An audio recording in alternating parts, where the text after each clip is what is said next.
제가 2차 안식년 때에 꼭 한번 가고 싶은 곳이 있었는데, 그것은 유럽 스페인 남쪽 지역에 속해 있는 안달루시아라고 하는 지역을 가게 되었습니다.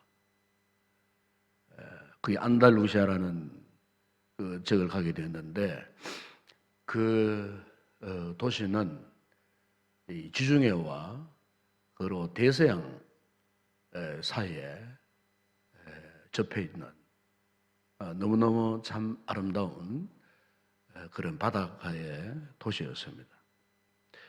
제가 왜 거기 가게 됐냐면은 바로 그곳에 유명한 화가가 있었기 때문입니다. 스페인의 유명한 세계적인 그 화가였던 파블로 피카소의 고향이 바로 그곳이었습니다. 여러분 잘 아시겠지만은 이 피카소의 이름은 세계에서 가장 긴 이름을 갖고 있는 사람입니다. 그 이름 전체 단어가 20개가 연결되어 있는 참 이렇게 엄청난 긴 이름을 가진 사람이 바로 이 피카소입니다. 그래서 이름이 너무 길다 보니까 압축해서 부르는 이름이 바로 이 파블로 피카소라고 그렇게 부르고 있습니다. 그럼 제가 이제 거기 가서 하나 큰 감동을 받은 것이 하나 있는데, 이 피카소가 화가로서 일생을 오직 그림 그리는 일에만 그가 몰두했다는 것입니다. 25세 때에 그의 그린 그림이 그 당시에 얼마나 가치가 있었냐면요, 집 한 채를 살 정도의 그런 아주 가치 있는 화가의 뛰어난 기능을 가진 그런 유명한 사람이었다고 합니다. 60세 때는 그가 억만장자가 될 정도로 엄청난 경제적으로 부를 누릴 수 있었던 그런 사람이었는데, 근데 문제는 이분이 그렇게 자신의 기능을 살려서 엄청난 이 재산을 모을 수 있었지만은 정작 그는 그 같은 돈에 별로 관심이 없었다는 겁니다. 물질에 별로 관심이 없었던 그런 사람이었답니다. 오직 그는 일평생 그림을 그리는 그 일에만 열정을 쏟아부었다는 겁니다. 그가 92세의 나이로 죽었을 때도 마지막 순간 그가 숨을 거두는 그의 그 침대 위에 그림을 그리는 이 도구들이 흩어져 있을 정도로 마지막 그 순간, 숨을 거두는 그 마지막 순간까지 그가 자신의 침대 위에서 그림을 그리다가 그렇게 한 생을 마쳤다는 것입니다. 그 이야기를 들었을 때에 너무나 참 많은 감동을 받게 되었습니다. 그러니까 이 피카소는 오직 자신의 일평생 동안 이 그림을 그리는 그것을 자신의 사명으로 삼고 살았다는 겁니다. 여러분, 대개 이 같은 사명자들의 특징이 있어요. 그게 뭐냐면은 열정이 있다는 겁니다.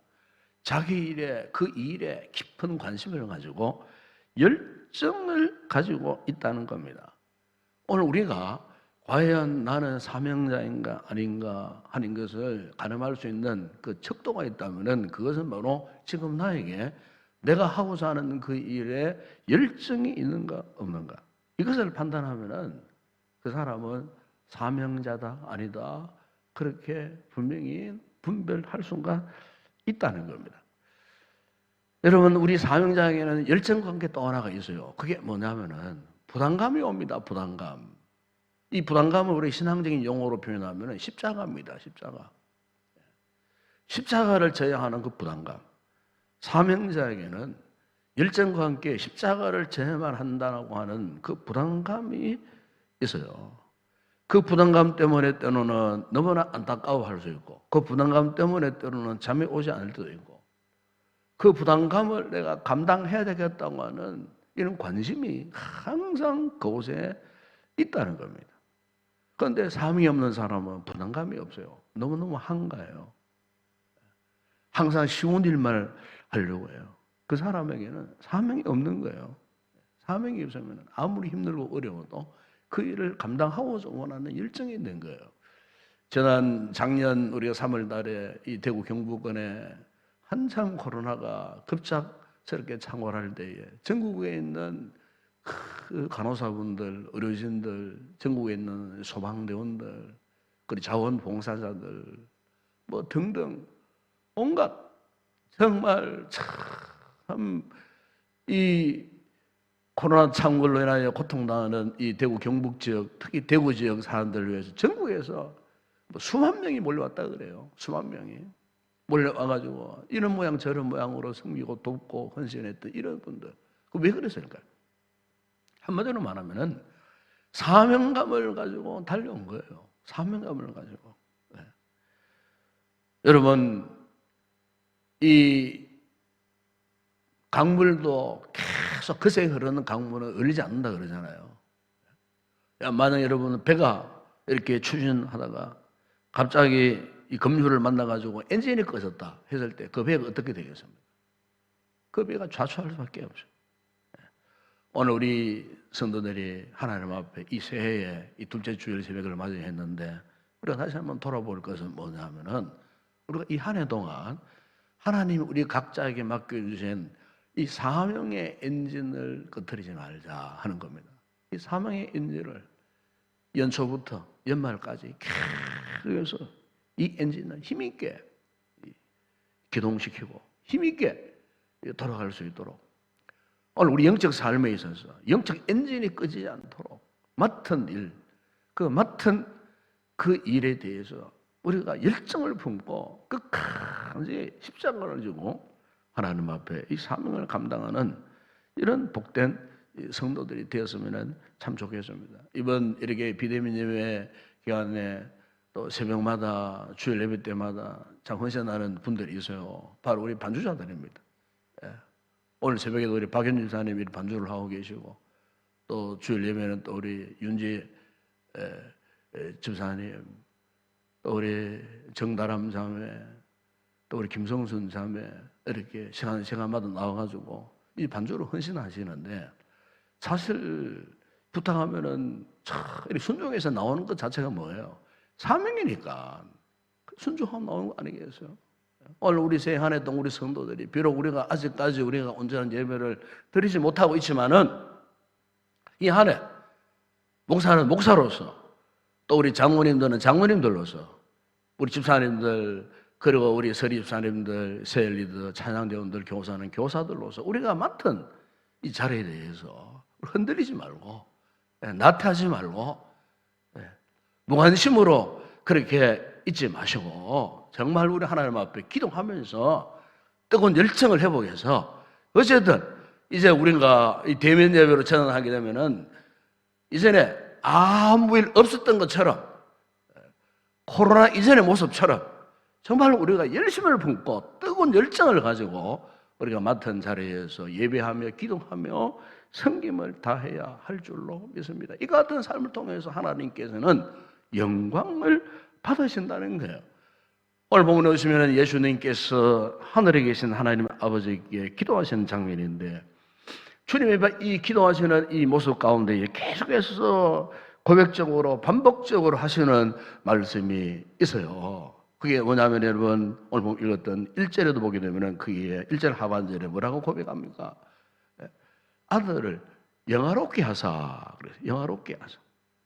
또 4절에 보시면은 아버지를 이 세상에서 영화롭게 하여 사오니 5절에도 아버지와 함께 가졌던 영화로서 아버지와 함께 나를 영화롭게 하옵소서. 그래.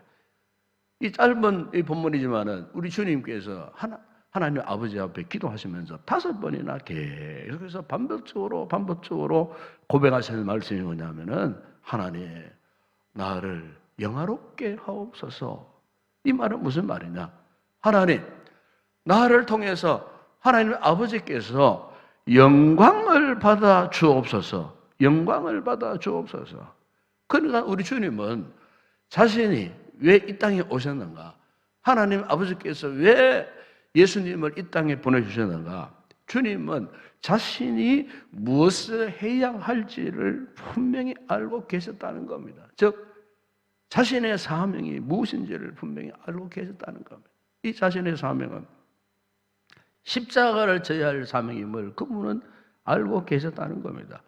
십자가를 지시고 그 십자가를 통해서 온 인류를 구원해야 할 사명을 아버지 하나님께서 주셨다는 사실을 알고 계셨다는 겁니다.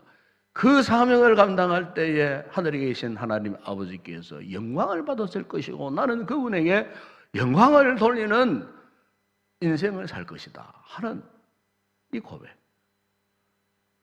오늘 이 말씀 묵상한 우리 성도들에게 주님에게만 이 같은 사명이 있는 것이 아니잖아요.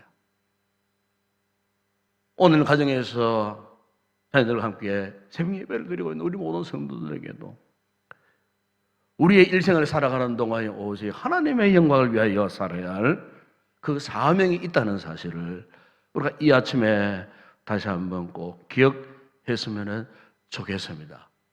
우리가 하나님의 자녀로서 어디에서 무슨 일을 하며 살든지 하나님께 우리 자신을 온전히 드리고 헌신하며 그분께 영광을 돌리며 사는 삶, 그것은 곧 하나님 앞에 참으로 너무나 귀하게 쓰임받는 그런 사명자의 삶이 되지 않겠어요? 네. 우리가 이 한 해를 살아갈 때 그냥 되는 대로 살아서는 안 됩니다, 여러분. 아무런 목적도 없고 아무런 의미도 없는 저 세상 사람들이 표리부동하게 살아가는 그 같은 모습으로 살아서는 안 된다는 겁니다.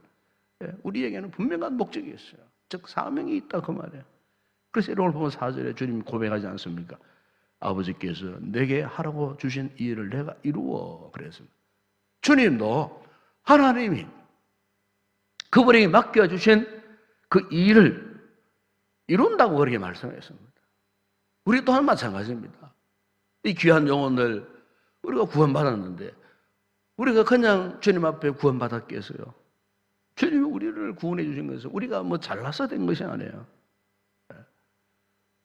주님이 십자가를 지시고 희생하심으로 우리를 구원해 주셨을 때는 분명히 나를 통하여 하나님 아버지께서 무엇을 하라고 맡겨주신 사명이 있다는 겁니다.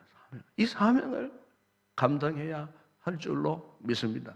제가 언젠가 어떤 TV 프로그램에 보니까 티베트 고원지대에 크기에 수천 미터 그 산지까지 우편을 배달하는 우편 배달부가 있었어요. 그런데 그 우편물을 지기 짊어지고 수천 미터 고원지대까지 올라가는 거예요. 네? 처음에는 땀을 팍 흘리면서 올라가더라고요.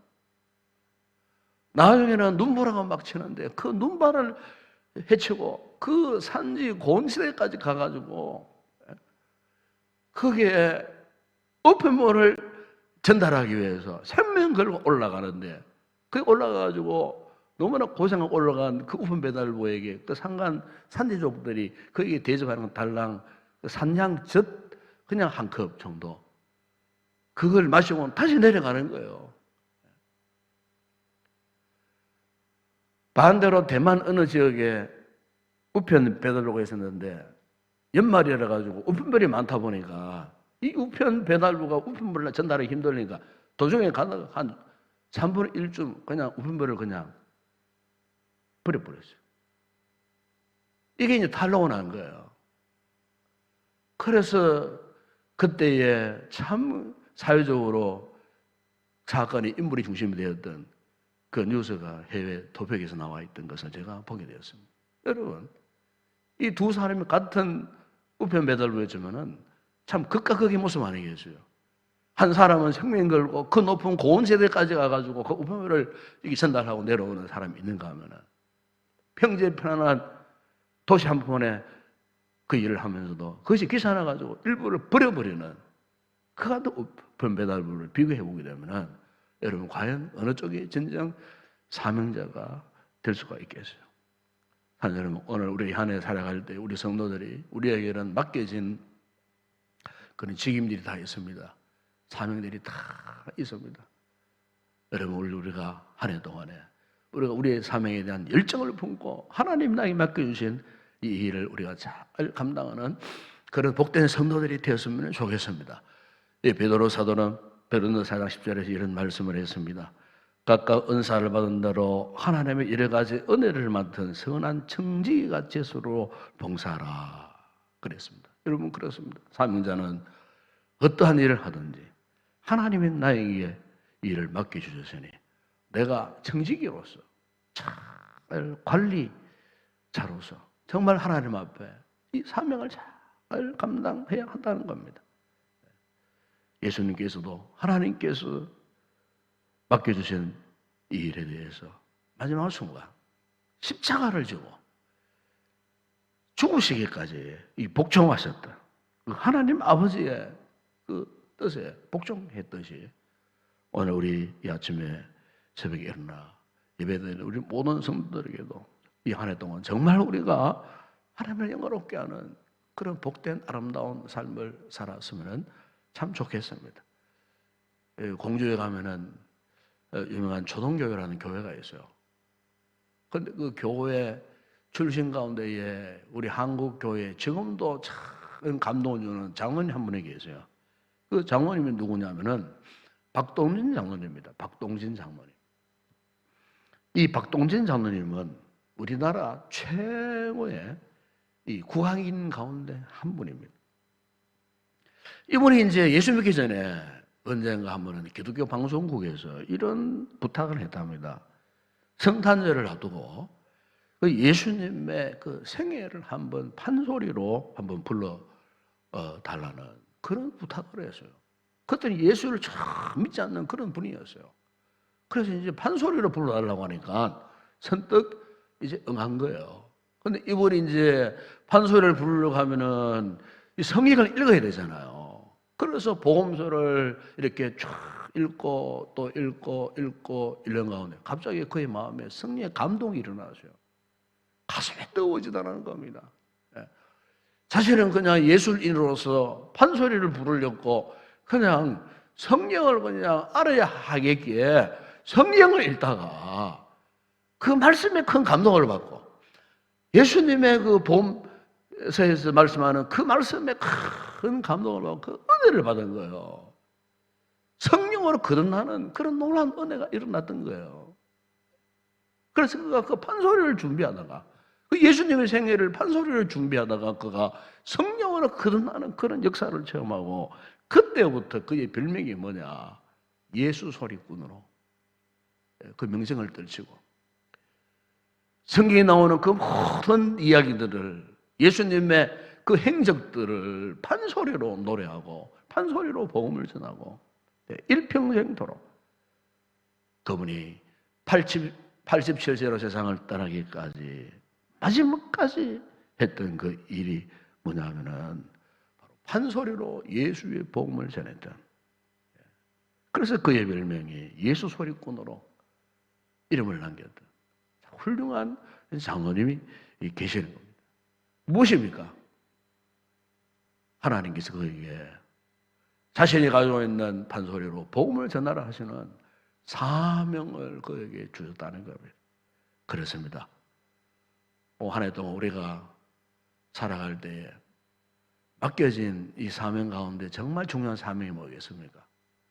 우리 교회에 하나님께서 부탁하신 사명이 무엇이겠습니까? 그 어떤 일보다도 우리가 죽어가는 생명들을 찾아가서 구원하는 일 아니겠어요? 복음을 전하는 일이 아니겠어요? 영혼 구원, 생명 구원이 돼요. 분명한 사명감을 우리 인동교회와 오늘 우리 성도들에게 주셨는 줄로 믿습니다. 우리가 세상을 살아가면서 하나님께 영광을 주시는 가장 중요한 이 사명은 죄악으로 멸망당할 수밖에 없는 생명을 구원하여 하나님의 자녀 삼는 바로 그것이야말로 바로 주님이 받으신 사명이에요. 오늘 우리가 받은 사명이요. 오늘 우리 교회가 받은 사명인 줄로 믿습니다.